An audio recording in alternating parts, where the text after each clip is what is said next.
আমাদের তো গণঅভ্যুত্থানের শুরুতে বা পরেও খুব পরিকল্পনা ছিল না যে আমরা সরকার গঠন করব বা আমরা নিজেরাই সরকারের পার্ট হব।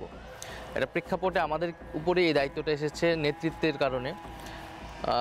কিন্তু আমার কাছে মনে হয়েছে যে যে রাজনৈতিক শক্তিটা বাইরে তৈরি হয়েছে সেই শক্তিটাকে আসলে সংহত করা প্রয়োজন, সেটাকে নেতৃত্ব দেওয়া, গাইড করাটা প্রয়োজন, এবং সেই জায়গায় আমার কন্ট্রিবিউশনটা বেশি দরকার।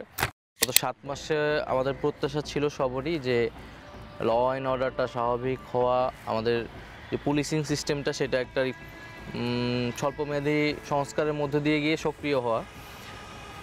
সেটার কিছুটা উন্নতি ঘটেছে, কিন্তু আমাদের প্রত্যাশিত জায়গায় বা জননিরাপত্তার জায়গাটা এখনও নিশ্চিত করা যায়নি। এই এখন যে ল অ্যান্ড অর্ডার সিস্টেম বা পুলিশিং ব্যবস্থা, ঠিক এই অবস্থায় কিন্তু আসলে একটা জাতীয় নির্বাচন সম্ভব নয় বাংলাদেশে, আমি মনে করি। আওয়ামী লীগ ইতিহাসে বারবার গণতন্ত্রকে হত্যা করে ফ্যাসিজম বাকশাল কায়েম করেছে। বাংলাদেশে তাদেরকে আর তৃতীয়বার সুযোগ দেওয়া উচিত নয়। আমরা ধর্মের জায়গায় আমরা বলতেছি যে বাংলাদেশের যেই মেজরিটি মানুষের ধর্ম ইসলাম, সেই ইসলাম ধর্মের যেই ইতিবাচক আদর্শটা রয়েছে, তার যে সাম্য এবং ইনসাফের কথা রয়েছে, সম্প্রীতির কথা রয়েছে, সেই মূল্যবোধকে আমরা ধারণ করি।